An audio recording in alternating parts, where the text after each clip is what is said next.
Hi folks, this is a quick tutorial on how to adjust your spreadsheet and your graph to make it publication quality.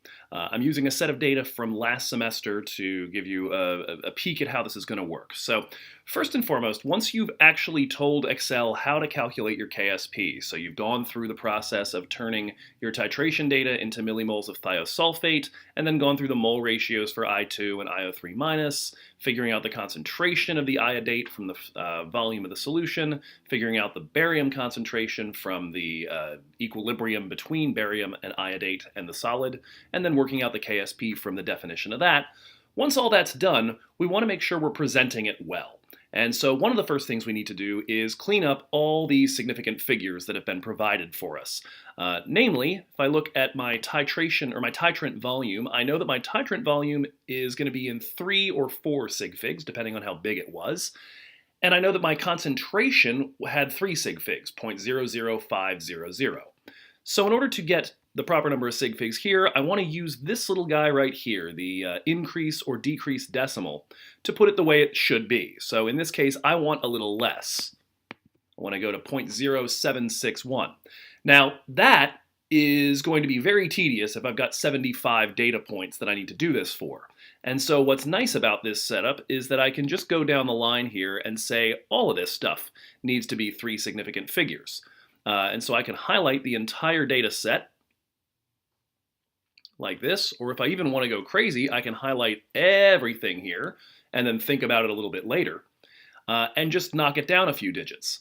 You'll notice though that a couple of these guys have more leading zeros than others, and so the best way around that is to do the whole thing in scientific notation. That's going to be changing your number format from just number to specifically scientific.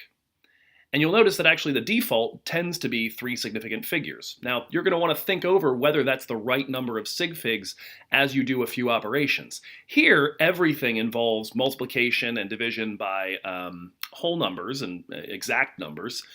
And so for these, you're pretty confident that it's going to be 3 across the board. When you go to do the reciprocal of the temperature, I'd encourage you to think about how many sig figs your Kelvin temperature is going to have. And when you take the natural log of this to get your y coordinate, I'd recommend that you think a little bit about how many digits the natural log should have, namely thinking about what log rules look like when it comes to sig figs. Okay? So that'll take care of your significant figures. The next thing we definitely need to do on here is display the formulas that are used. So you're doing some very specific things in order to come up with each of these quantities. And so what you'll do is highlight an entire row, and you can do this after you've done the 1 over t and ln of KSP columns as well. Highlight that entire row, copy it, and paste it up here. Now you'll notice that when I paste it, it's trying to work its magic on a data point that would be right there that doesn't exist. And so as of right now, it's showing everything as 0. The trick, if I want it to display my formula, is to just come up here and get on that cell and put a single apostrophe out front. When I do that, it overrides the cell's natural desire to calculate something from it and simply displays this as text. And you'll notice that freaked out the other ones over here because they were relying on what was in that cell to do their calculation. But you'll do the same thing going down the line, putting in an apostrophe in order to get that correct, okay? So you'll do that for each of those. That will give you all your formulas shown up in the top bar. Not what you intended to do, but what you actually did by copying and pasting.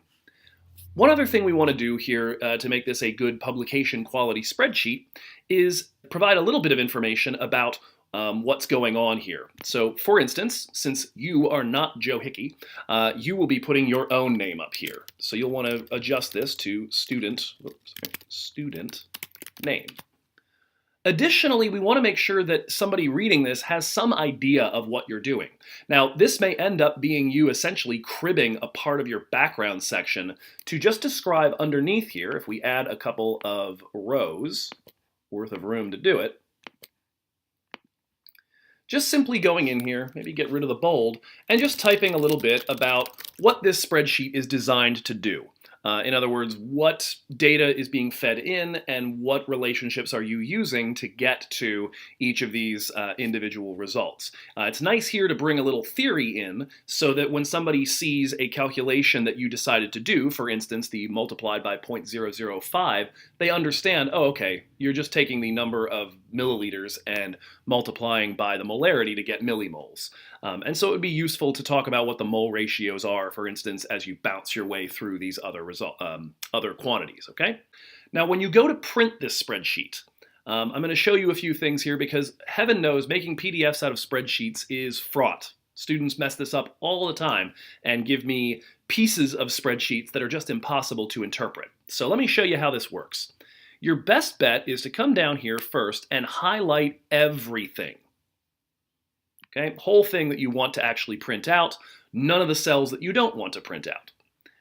And what you'll do first is set that as your print area. And if you do that, usually what happens is when you go to start printing something, it's going to show little dotted lines around that so you know where that's going to be.